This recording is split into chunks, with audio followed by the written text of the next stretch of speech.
نحمده ونصلي على رسوله الكريم اما بعد فاعوذ بالله من الشيطان الرجيم بسم الله الرحمن الرحيم رب اشرح لي صدري ويسر لي امري واحلل عقدة من لساني يفقهوا قولي۔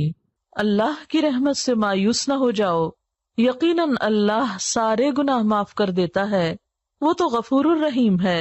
پلٹ آؤ اپنے رب کی طرف اور مطیع بن جاؤ اس کے قبل اس کے کہ تم پر عذاب آ جائے اور پھر کہیں سے تمہیں مدد نہ مل سکے، اور پیروی اختیار کر لو اپنے رب کی بھیجی ہوئی کتاب کے بہترین پہلو کی قبل اس کے کہ تم پر اچانک عذاب آ جائے اور تم کو خبر بھی نہ ہو۔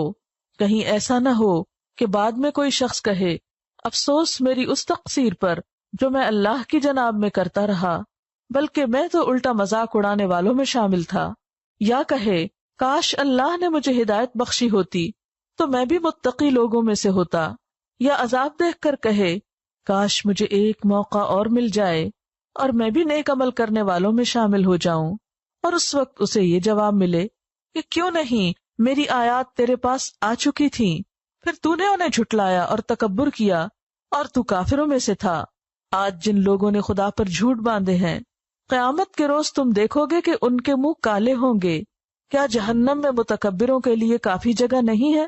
اس کے برعکس جن لوگوں نے یہاں تقویٰ کیا ہے، ان کے اسباب کامیابی کی وجہ سے اللہ ان کو نجات دے گا، ان کو نہ کوئی تکلیف پہنچے گی اور نہ وہ غمگین ہوں گے۔ قل یا عبادی الذین اسرفوا علی انفسہم، کہہ دیجئے اے میرے بندو وہ جو اسرفوا زیادتی کر چکے، علی انفسہم اپنے نفسوں پر، اپنی جانوں پر، جنہوں نے خود پہ ظلم کر لیا۔ اسراف کہتے ہیں گناہوں کی کثرت اور اس میں بہت آگے نکل جانا، یعنی بڑے بڑے گناہ کر بیٹھے۔ ان سے بھی کیا کہا جا رہا ہے؟ لا تقنطوا من رحمت اللہ، اللہ کی رحمت سے مایوس نہ ہو۔ یہ نہ سوچو کہ اب تو بس صرف ہلاکی ہوں گے، ہماری چھوٹ ہو نہیں سکتی کیونکہ ہم بہت گناہ گار ہیں۔ اچھا، یہ جو جملہ ہے نا ہم بہت گناہ گار ہیں، یہ بھی دو طرح بولا جاتا ہے۔ ایک تو حقیقت میں یو مین اٹ کہ ہم بہت گناہ گار ہیں، اور ایک یہ بہت گناہ گار ہیں دکھاوے کے طور پہ، ورنہ خود کو سمجھتے کوئی نہیں ہے گناہ گار، کیونکہ جو خود کو گناہ گار سمجھے وہ تو نظر ہی نہیں اٹھا سکتا، وہ تو حجت بازی کر ہی نہیں سکتا۔ لا تقنطوا من رحمت اللہ، نہ تم مایوس ہو اللہ کی رحمت سے۔ ان اللہ یغفر الذنوب جمیعا، بے شک اللہ معاف کر دے گا گناہوں کو سارے کے سارے۔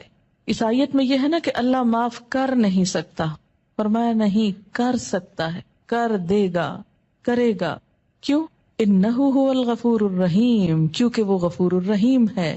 یہاں ہر شخص کو مایوسی سے نکالا جا رہا ہے، کتنا بھی بڑا کوئی گزشتہ زندگی میں گناہ یا جرم کیوں نہ ہو۔